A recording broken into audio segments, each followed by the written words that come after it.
ভোলার উন্নয়ন ইনশাআল্লাহ আমাদের হাত দিয়েই হবে। আমি আমার জামাতের ভাই, হাত পাকার ভাই সবাইকে সম্মান করেই বলি, আপনারা আপনাদের রাজনীতি করেন, আমাদের তরফ থেকে কোনো খারাপ কিছু হবে না। তবে আমি আজকাল শুনতে পাচ্ছি কারা কারা নাকি জান্নাতের টিকিট বিক্রি করছে। আপনারা খবর পেয়েছেন? আমি খালি অল্প একটু কথা বলে দিব। এই জাহানের মালিক আল্লাহ তাআলা, বেহেশতের মালিক আল্লাহ, দোজখের মালিক আল্লাহ। কেউ যদি আপনাকে জান্নাতের টিকিট বিক্রি করতে আসে সে মুনাফিক। কেউ যদি বিশ্বাস করে যে একখানা ভোট দিলে কেউ জান্নাতে যাবে তাহলে সে শিরকি করলো।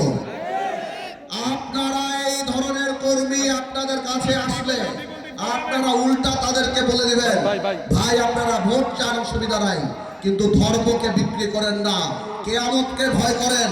নির্বাচনের চেয়ে কিয়ামত অনেক বেশি বড়। বলতে চাই, আমি প্রার্থী ইনশাআল্লাহ সংসদে যদি যাই, আল্লাহ যদি নেয়, আপনারা যদি সাথে থাকেন, আমি প্রথম দিন ভোলা বরিশাল সেতুর ব্যাপারে সংসদ গরম করে ফেলবো। আমার ভোলায় কলকারখানা প্রতিষ্ঠিত করে আমি আজকে ইউনিয়নের মোটরসাইকেল দিয়ে ঘুরেছি।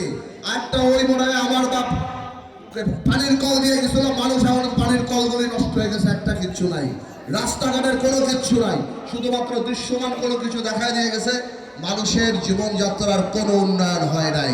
আপনারা বিশ্বাস করবেন আমাকে, আপনারা আমার বাবার উপর বিশ্বাস করছেন, এর আগে আপনারা শহীদ রাষ্ট্রপতি জিয়া রহমানের উপর বিশ্বাস করছেন, খালেদা জিয়ার উপর বিশ্বাস করছেন, এবার তারেক রহমানের উপর বিশ্বাস করে দেখেন ইনশাআল্লাহ বাংলাদেশ ঠকবে না। ভাইয়েরা আমার, আমি অনুরোধ করব আপনারা সবাই ভোট দিতে যাবেন, আর আপনাদের স্লোগান হবে একটা, ভোলা আমার বাপের বাড়ি, মার্কা আমার গরুর গাড়ি।